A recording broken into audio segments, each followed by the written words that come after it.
Ladies, welcome to the show. Lisa, Pachance, Jess Lilly. I want to, we're going to have a conversation that I can't wait to have. It's a follow-up to a conversation Lisa and I had on episode 20 of What Has My Attention.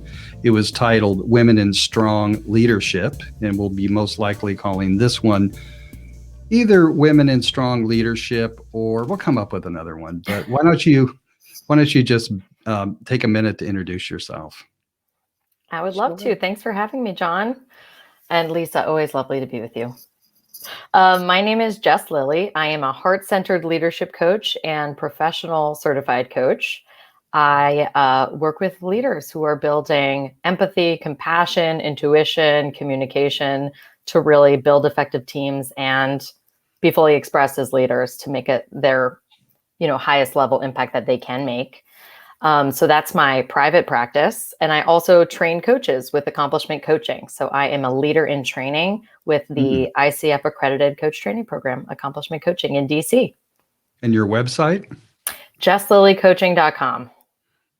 That's simple. Kept it simple. Trying to do everyone a favor. Yeah. That was easy great. to remember. Lisa. Yes. Well, Jess and I know each other through accomplishment coaching. I was also a leader in training in accomplishment coaching, and I took a year off, and I very much miss my people. So it's good to see you again, Jess. And I am Lisa Pachance. I am also a professional certified coach.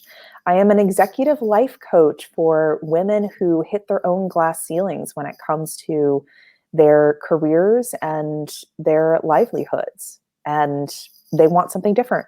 They want to have an extraordinary life without the exhaustion and the burnout and the imbalance. So I'm personally on a mission to bring back women's leadership to the forefront of our culture in a way that has so much more balance in business, in our lives, and in our families. Very nice. Yeah. I also helped to run a business boot camp for recently graduated coaches. And so I support coaches to build out a business that is really in service of them.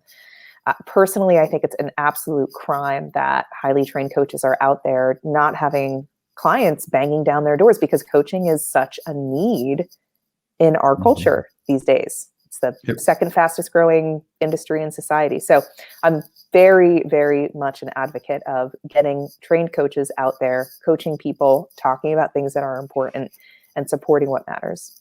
Great. And your website? Yes, coachingwithlp.com. Another simple one. Yeah, keep it simple. So we decided our topic was going to be leading with love. So there's two parts, that come obvious to me, talking about leading and then talking about love. But I am going to let you both take it away. And you know me, I will have questions. So where do you want to start? Where's the starting point for this conversation about leading from love? I have a place to dig in. It's a place that is very near and dear to me.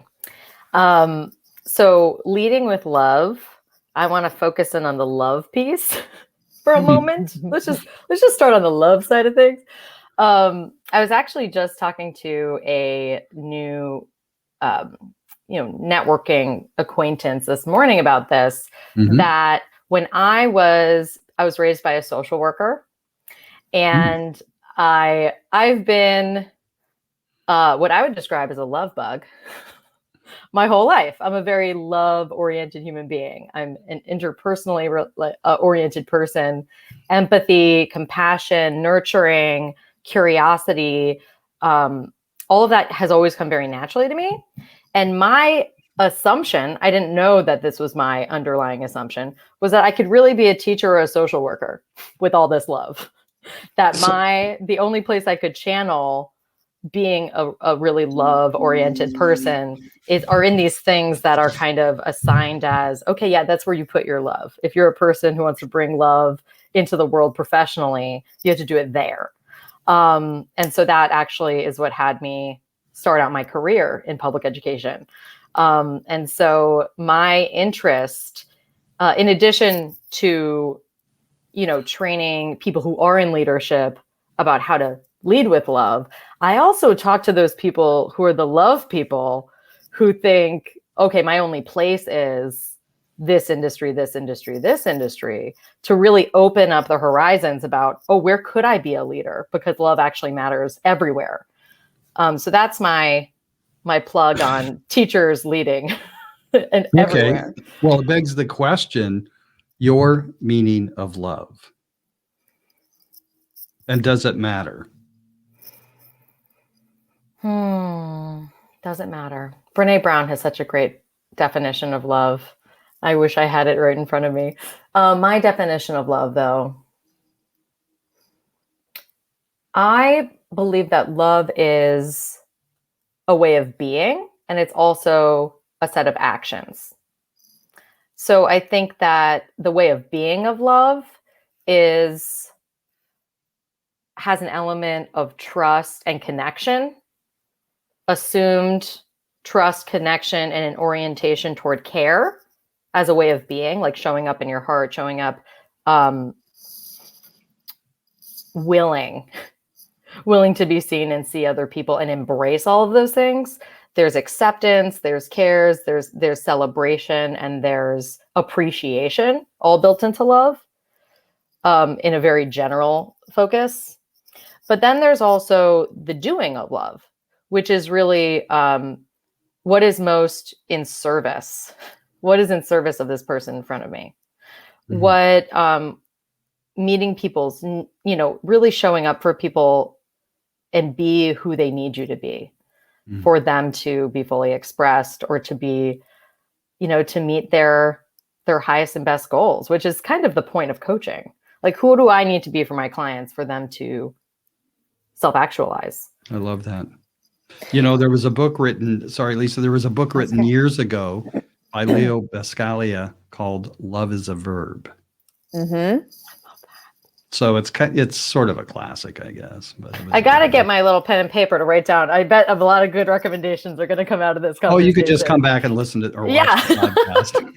It's a good idea. I'll listen. You're going to want to watch yourself anyway. Yeah, you're going to want to watch yourself anyway. So, Lisa, what were you going to say before? I was going to go on a Brene Brown tangent and how she talks about, especially in Dare to Lead, she talks a lot about how leaders can either lead from love or they can lead from their stories, their stuff, their armor, their survival mechanisms. It's basically a love or fear conversation. And I think that personally, that's why leading from love is such an important conversation to have, because oftentimes we see leadership in an automatic style, and automatic styles typically fall back into a fear-based, predictable, not in service of our highest and greatest kind of pretty unconscious, actually, right? Pretty automatic, pretty unconscious, pretty not present. Right. And when we're operating from an unconscious, it's like we're not choosing. It's like we don't remember that we have a choice over how to be, how to behave, how to love as a verb. And so I find this conversation so powerful because leadership for a long time has been in an automated pattern that has led to a lot of problems. Jess and I were talking about how we were both trained in an EQI assessment. And I will always remember my trainer saying that all business problems are really people problems. And all people problems are really about understanding ourselves, being able to express ourselves, and being able to interact according to how we choose. And you said EQI. What is that? Sorry about that. Yes. Emotional intelligence assessment. John, you and I had talked about this, about emotional intelligence in our last episode. EIA. Is that right? Sometimes, perhaps. It's that's how I'm going to remember it. Anyway. Acronymed as EQ, like emotional intelligence. Instead of IQ, it's EQ. Okay. I have the course materials at my foot, so I was like, "Oh, I could just plug them." Yeah, exactly. But Jess, I would love to hear your thoughts about like the Brene Brown theory, leading from love, what it's like to enter the leadership environment and bring this topic. I know I've had a lot of pushback from either organizations or individuals, like love doesn't belong here. Well, I'm going to start with kind of the other side of things. I just recently went to a conference. Actually, last week I went to a virtual conference called the Small Giants Summit. And Small Giants, it's basically the name the author of the book Small Giants assigned to businesses that are people-oriented, purpose-oriented, and very values-driven, and they don't always make those unconscious, automatic business decisions, more profit. They're not in those default automatic patterns. And what I found was that there are tons of people out there who get it from like a common sense place, that if you love, respect, and hear people that work in your company and you treat them as whole human beings, it's actually going to be a better environment. You're going to get better results, and not that it's just for results, but that if you bring love to your leadership and people really trust that you see them as people, truly as people, that it's going to create a different sort of way that they relate to their work and also how they relate to themselves. I think that one of the benefits of bringing a conversation about love to a leadership conversation is that it makes people want to lead.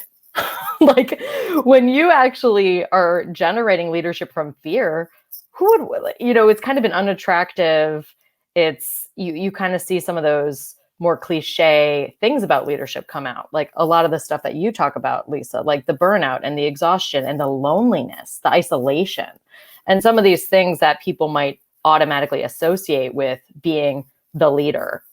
So instead of talking about a carrot and a stick, you're actually talking about a really nice, well-made piece of chocolate cake. That's all we have in front of us. Ooh, yes. Look at that response. Oh my God, you melted me with chocolate cake. That's exactly right. The stick is really one of those cookies that's filled with more chocolate. Exactly. Well, and it's this idea that you can lead. This has been my growth edge right now, is that I can lead from vision rather than complaint or compliance. Yeah. A fear-based leadership style often generates that kind of dichotomy, that like dual, like I'm either with it or I'm against it, I'm rebelling. Mm-hmm. And I've been looking to, in any environment that I want to see there be more love, I'm like, okay, how can I actually take care of myself? look at what I need, and then step outside of that whole machine and be, okay, what's my vision of success here from love? Lisa, you specifically asked like what challenges have I experienced from bringing kind of the conversation about leading from love? Mm-hmm. Well, I think one of the biggest responses I get from this conversation is, well, what about rigor? You can't be all love, because where would the rigor be? There would be no results. Everybody would sit around, hug and hold hands and kumbaya. And my assertion is that you actually need love, tenderness, and empathy to the level that you want the rigor. That if you try to rigor without the commensurate relationship, compassion, empathy, communication, love, it's brittle. Then the rigor is really brittle. So that's been my stand, has been like, no, you need the love for the rigor. It's not an either or conversation. Heck yeah. I find that my favorite type of people to work with are those who are highly sensitive, powerful women and follow this trajectory of a cultural conditioning leaning towards much more rigor than love. Like the love, the empathy, the relationship has not been taught, but the rigor and the planning and the projecting and the compliance and the force has been taught. Is that because they're basically trying to walk in a man's world? I mean, some of it, yeah. I think it's a cultural conditioning. I also think it's just like a Western world sort of thing. It is. Well, thank you for that validation. Well, and Lisa, you just pinpointed, before we hopped on here, I was saying, Lisa, one of the things I love about being with you is that we do have a lot in common. And then we have these like areas where we're a little bit different. And this, I think you named something that makes us really complementary, because you're talking to the people who are the type A, structured, forcing, power, all those things you just said. Mm-hmm. And my conversation a lot of the times is toward the people who are like, well, I'm too sensitive to be a leader. I can't handle leadership. I'm going to be, I'm going to be over here in this, workspace that's been deemed as where sensitive people go. Like, I was in my teacher hat or my academic advisor hat. I was wearing all these hats where I felt like, me and a lot of the people that I speak with, it's almost the opposite direction, where you're like, okay, how can we be in that really powerful conversation and bring the love to it? And I was like, I've been talking to people where, hey, actually, you can be powerful exactly as you are, even though you are very sensitive or you are very XYZ. And I think that this is exactly it. This is the conversation, that there needs to be both. Like, we are not, as a civilization, one or the other. I think that the biggest roadblocks to transforming leadership is an either or mentality. Either I can have the softness and the feminine, or I can have the power, but I can't create both. And the right wrong dichotomy is oftentimes what keeps us in this survival mechanism patterned place. And so, I love working with anybody from any place, because it just, brings me joy.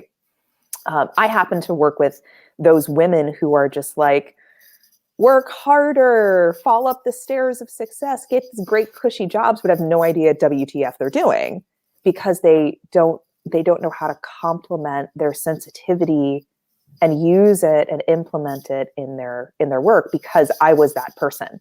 That is my story. And I just so happen to follow that. But I adore the conversation that follows but if I bring power, then I can't be nice. Or if I'm nice, then I can't bring power, because you are catching our cultural survival mechanism red-handed in that moment. Like, found you. No, Yeah. That's not the case. That's a bunch of BS. Well, and what was cool, because I listened to the last episode, the conversation about the emotional intelligence assessment, or emotional intelligence in general, is that it's a tool to step outside of that either or, because emotional intelligence has all these different facets to it that include both. Like, independence is one of the, measures, behaviors associated with independence.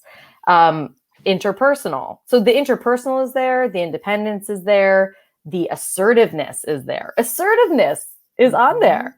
And so, when I hear emotional intelligence, my automatic is not to think like assertiveness would count or be like in that conversation, but it's this idea of how do we bring our, how do we be whole human beings together? Like, hey, we're not robots. We're not actually programmed to be one or the other. Like, let's step outside of that either or, just like you were saying, Lisa, and get into this humanity-oriented conversation. Mm-hmm. And it's a multi-dimensional thing. I mean, this is one of the things I love about coaching, is it's like really solid, core competency-based coaching is limitless. You can have any conversation. As our human beings, we are limitless. We are complex. We can have multiple emotions and experiences in the same breath. And so getting rid of the me versus you, black, white, right, wrong, this, that dichotomy, good, oftentimes bad. it opens up what if I raise my independence and my interpersonal skills at the same time? What if I raise my empathy and my assertiveness? What is that going to look like in leadership? How can those two things go together? And in the end, emotional intelligence is all about being able to increase your ability to personally and professionally have success and happiness, period. So if you work on all of your skills, you will get there. But there's a dynamicness to it, especially that coaching can bring by being able to look at the whole person instead of just this tiny atmosphere. And that's why I like the leading from love conversation. It's a big conversation. It's not one dynamic. It's not, the David Ramsey way of leadership where you do these 5 steps and you're done. It is how are you authentically as a leader? Yeah, it sort of comes into the conversation we had on episode 20 about success. In that everybody has a really different idea of what success means. Success as a leader, even success as a follower. There are some people that don't want to lead. They would just as soon follow.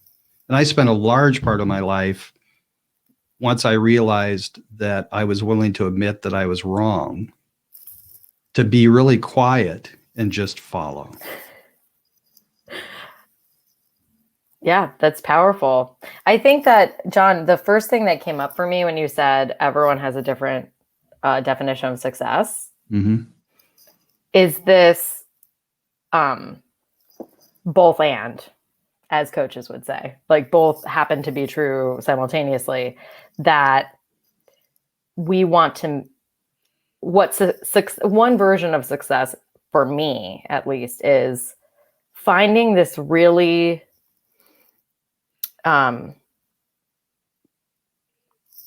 productive is not the word, but this really authentic space where I'm meeting myself exactly where I am and developing myself.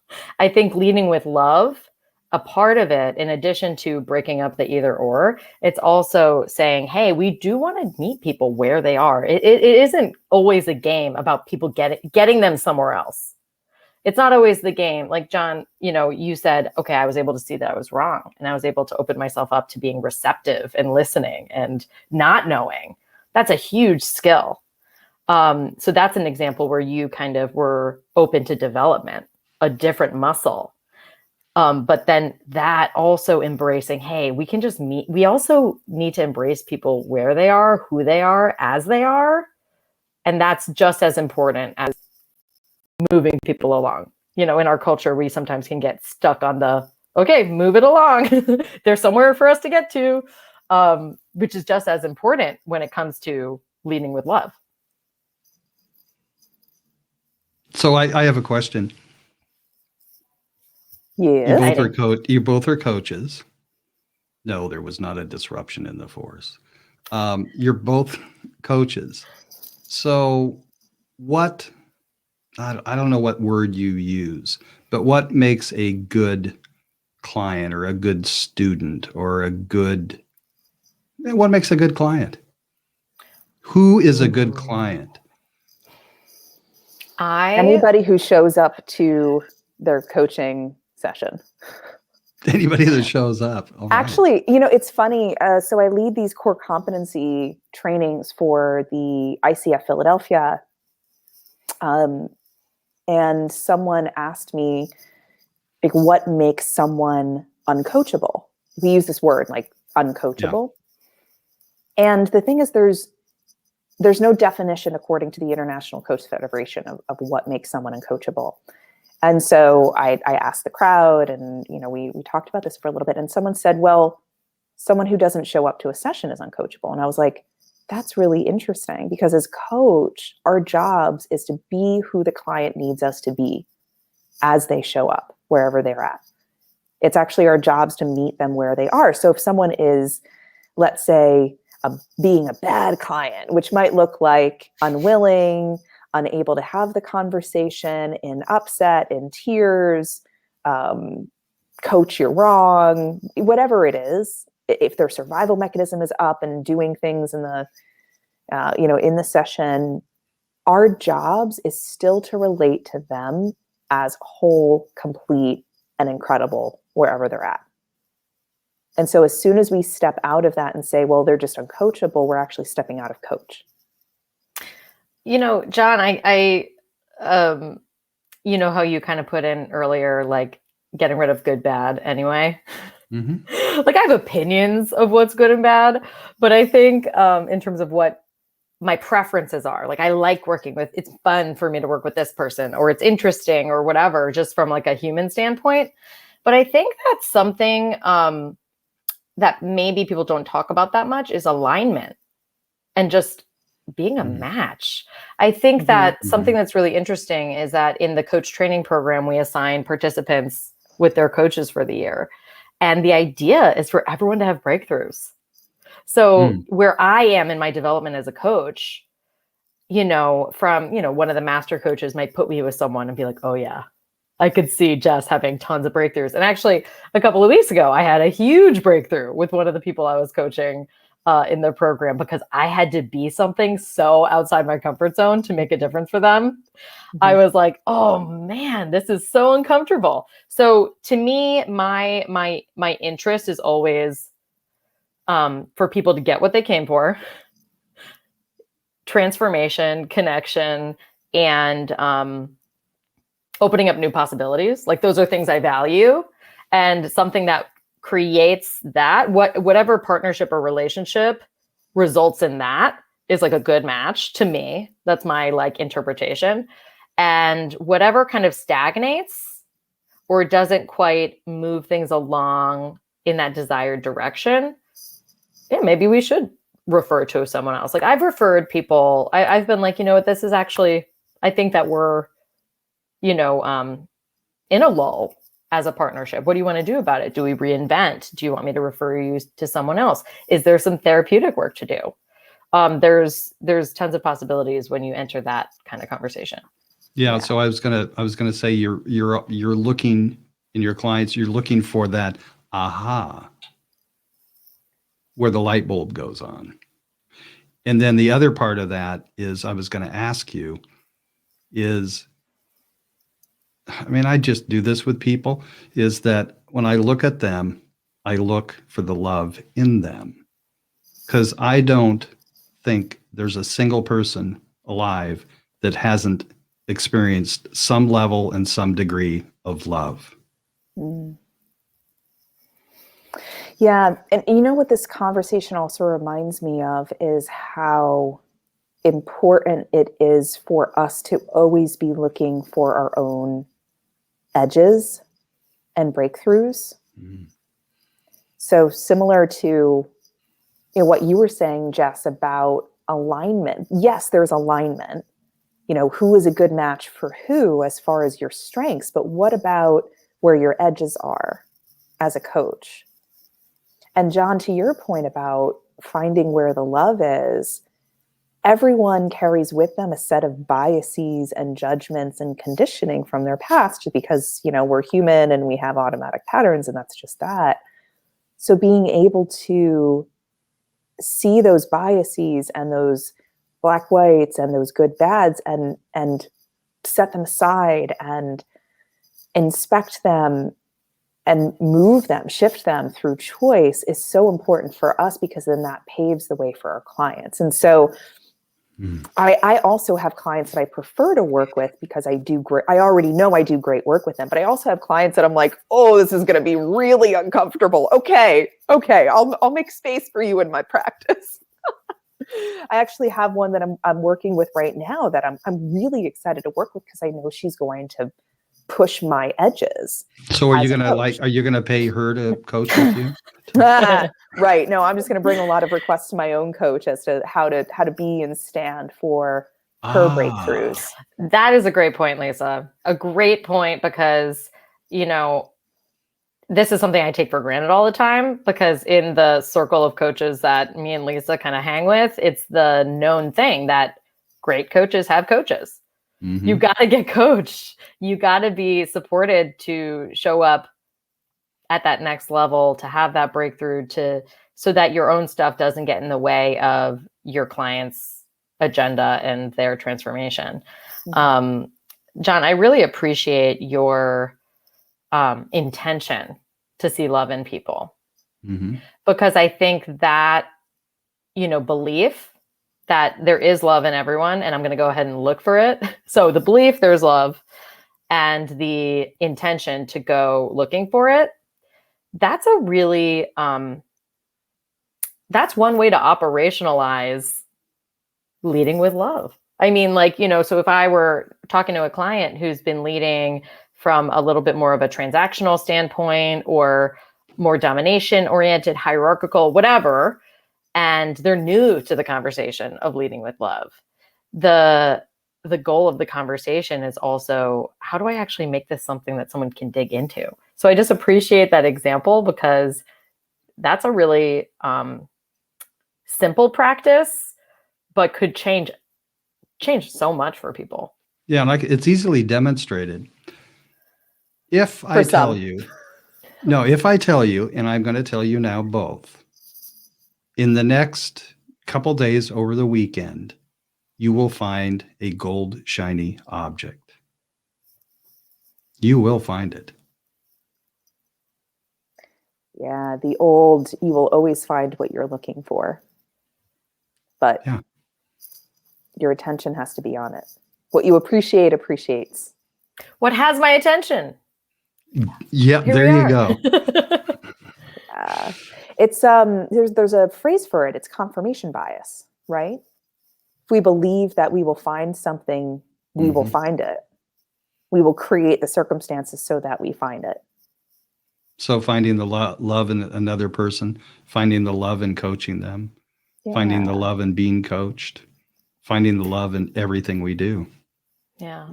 And this is interesting because, you know, it's kind of a foundational coaching principle that you choose the belief. You know, it's like first you be, then you do, then you have. Like, you know, you actually love have that to, model. I love that model. It's a good one. Most people have it backwards, don't they? Yeah. Well, I mean, I was just this you know, author and business leader that I really admire, Ari Weinzweig. He wrote this book, Power of Beliefs in Business.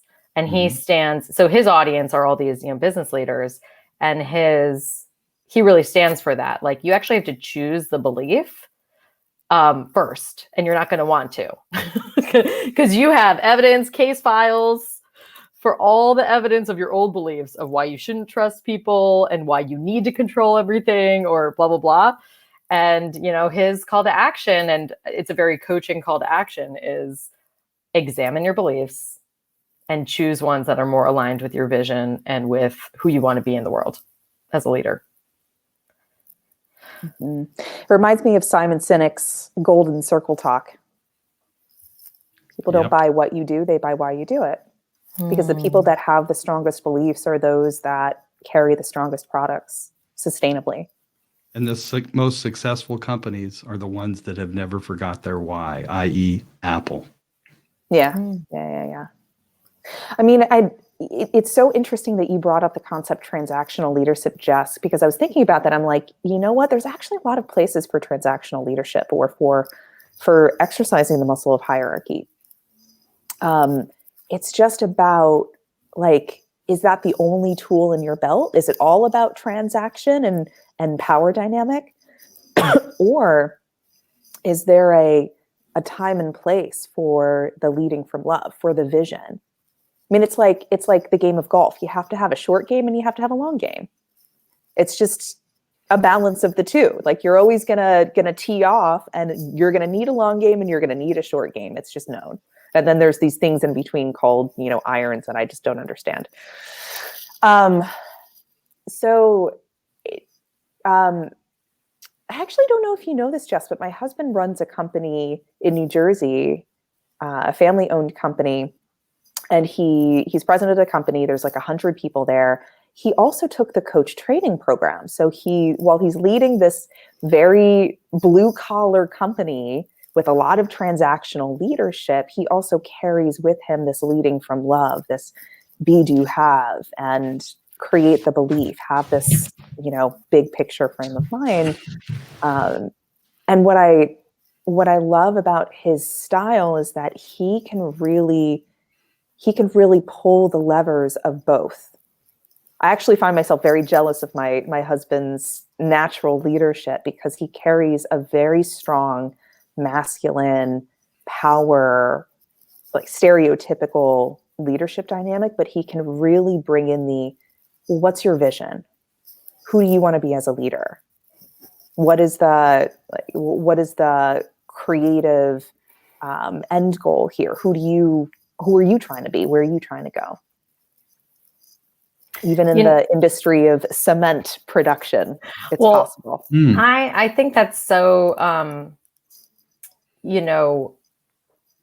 you're embracing of that. Like, ooh, I admire what he has over here. I think it's a call into partnership.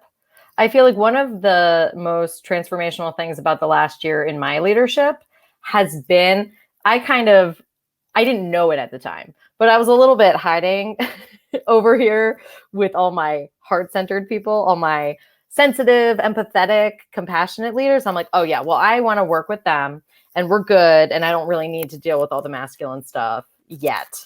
Hold on. And what's happened over the past year is that a number of men who are on the coach training and women with a strong masculine are on my leadership team with me.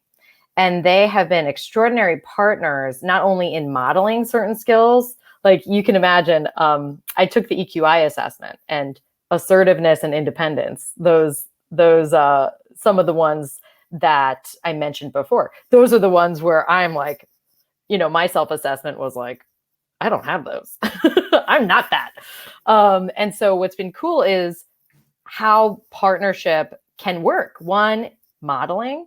Two, having these people who just have this different skill set really seeing me as just as powerful as them. I think I had a bit of a complex that like my leadership superpowers they were cool and everything, but not as cool as, I was socialized to think that the masculine style of leadership is better, is more powerful, is more effective, is worth more money, blah, blah, blah. And so part of the partnership has really been about like, no. Like, I can see me through their eyes, and I really get the value of what I bring, and I really get the value of what they bring. So it's cool that you have that in your marriage. I mean, how cool is that? Relationship goals. Beautiful.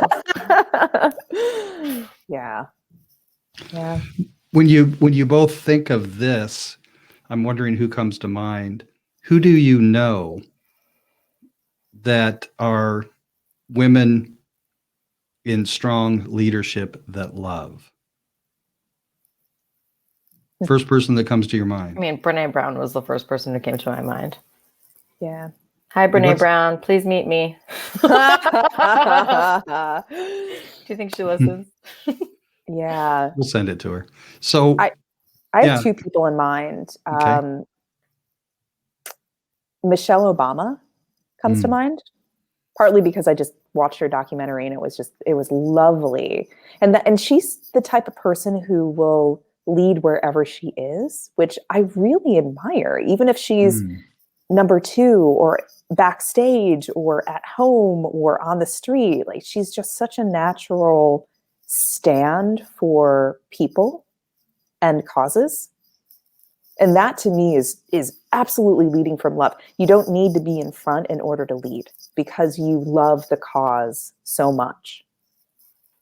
And the other person is Jody Larson, who's one of the coach trainers in accomplishment coaching. And to me, she very much embodies strength and love.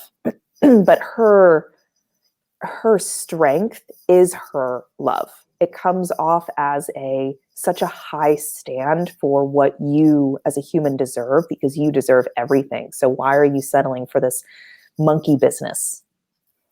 Yeah. I love that. Yeah. Another senior leader in accomplishment coaching who trained me is Carrie Zurier. I was thinking of her too. Yeah. Oh, I mean, so I'm going through my participant year of this coach training program. I'm getting my heart and brain ripped open. Everything's getting reorganized. I'm learning a whole new way of life. And the thing that she taught me about leading with love, but having rigor, is that she was the first person that I really saw love me without any caretaking. Love me from strength.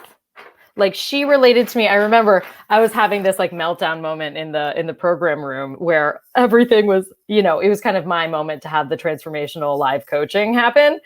And the cool thing about the program is that, I was getting coached by Carrie, but then we had this kind of meta conversation of, well, what did she just do? And, we get to break it down afterwards. And during that break it down afterwards conversation, there was a guy sitting next to me who said, wow, Carrie, I can't believe you were able to be with her in that way. Because I was over here thinking, oh my God, you poor thing. And Carrie just looks at him and goes, she didn't do her hair like that, but I imagine like maybe she did. And she just goes, well, I don't relate to her as a poor thing. Like I was like, oh, wow, that's how you change someone's life. Because I had such a belief about myself because I'm sensitive, because of who I am and what I'm like, that's all I can be, is I can get love from that caretaking orientation. I can't be loved in my power. And so she changed my entire life. So Carrie Zurier, thanks for that. I've thanked her for it before, but I will thank her for it for the rest of my life. Because you can love someone deeply from total respect and empowerment. Mm-hmm. Without taking care of them. Yeah. That is such a sign of a master coach right there, to be able to hold the bar high from deserving and love instead of needing to caretake or to fix the feelings. Yeah. Instead, seeing the feelings as part of it. Like, okay, what do you need? What do you have to do? Because my whole life I had interactions with people where when my emotion got high, people reacted very predictably. Yeah. You both trained each other. Yeah. All the time. Yeah. Mm-hmm. And all sorts of relationships, a lot of like codependency stuff, a lot of, some patterns that you get into with people. And so to have a master coach hold a way of being outside of that, totally on purpose. That's when I knew. I was like, I am becoming a master coach. That Jedi Knight stuff, we are, I am going after it. Like, I'm not stopping until I get there. And she really modeled it so beautifully for me. Yeah. Back to the conversation of what makes a great client. Personally, I think the transformations happen when the clients are willing to bring everything, all the junk, all the gross stuff, fully authentic, and allow a difference to be made. That's when the breakthroughs happen. But yeah, the coach has to be able to be with the client and not need to fix anything. And that's where you get, like, in the core competencies, you have embracing a coaching mindset, and you really need to have that self-mastery.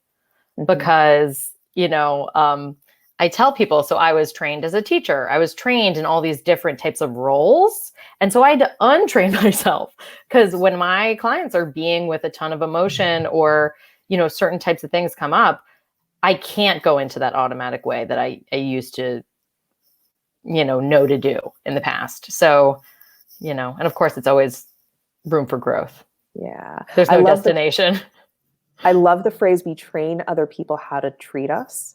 And so when a coach comes in and can lead from love and can be like, sorry, I'm not going to play that game with you anymore. I love you too much. I'm not going to take care of you. There's something there for you. And then the client's like, what? Oh my gosh. I don't relate to you as fragile, but I am so fragile. Like, but are you? But are you? Don't you see my China doll collection? So don't fragile. You know I'm so fragile? Or opposite. I'm so tough. I'm like, and then you just had to hold the silence. You just had to hold the silence and be with them long enough for something different to come. It's just so beautiful. I love it. I could talk nerdy about coaching all day long. Yeah. And I want to underline that my belief, and a very common belief in accomplishment coaching, is that coaches lead and leaders coach. So a lot of the overlap that Jess and I are talking about is because there's a belief that great coaches make great leaders because of who we learn to be in those conversations. So Lisa, I'm going to ask you to say it again slowly, because I find that people, they kind of get in something and they, like, what's your website? And they go through it. And it's just like, I can't remember that. So it's like, Say it again, slowly. God, what did I say? Jess, what did I say? I don't remember. Coaches lead and leaders coach. There it is. Coaches lead and leaders coach. And great coaches make great leaders because of who we get to be with people. That's awesome. The process of really effective coach training is about, and the reason why it makes such great leaders is that it's inherently about expanding your capacity to be with stuff and not react. Mm-hmm. So you're able to hold more and more and more and choose in the moment who to be and what to do about it. And that's only something you can gain experientially. You can't academically, intellectually, analytically get there. So that's what had me stick around on the leadership team as long as I have is, oh, I see it. My balloon is growing. You can't deny it. I can be with way more now than I could years ago. And without victimizing yourself. Yeah, exactly. Because no matter how tough it gets, I don't know, people say, holding safe space, holding the light and all that stuff. That's kind of what I think you're talking about in my model. Just being present is everything to be able to endure that and move beyond it. Yeah, I also think that there's something, I love that you're like, and without harming yourself, because part of the process of being with more is being less attached and taking things less personally. Exactly. Like I have grown to take my own stuff less personally, like my fear-based stuff. I'm no longer like, oh my God, it's so bad that I act like this. It's like, nah, I was trained to do it. Helps me survive. That's fine. So the more that I can also take other people's stuff less personally and show up not to get my needs met, take care of my needs, and then show up to be of service. One of my clients who's also a coach designed a breakthrough of unfuckwithable. Ooh. Where just, stuff slides off. It's like, totally fine. Bring whatever you need. Bring whatever sort of survival mechanism shenanigans you got. It's totally fine.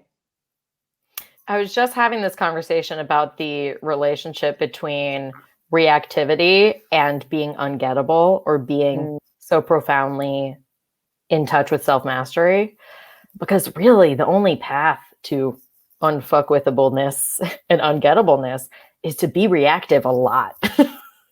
Like you have to move through all that. There's no skipping around it. There's no spiritual bypassing that. You need to just be confronted with things that disrupt you a lot. And at a level of, and John, to your point, at a level of gradient and difficulty and challenge, that is loving to yourself. Not going, you want to bring rigor, but there's that balance of like, well, where am I actually? And what is my next breakthrough? We could do a whole thing on breakthroughs, which I'd love to do. Lisa, I want to be respectful of your time. Are you good on time right now? I do need to hop off soon so I can speak with a client. Okay. So how do you want to wrap this up?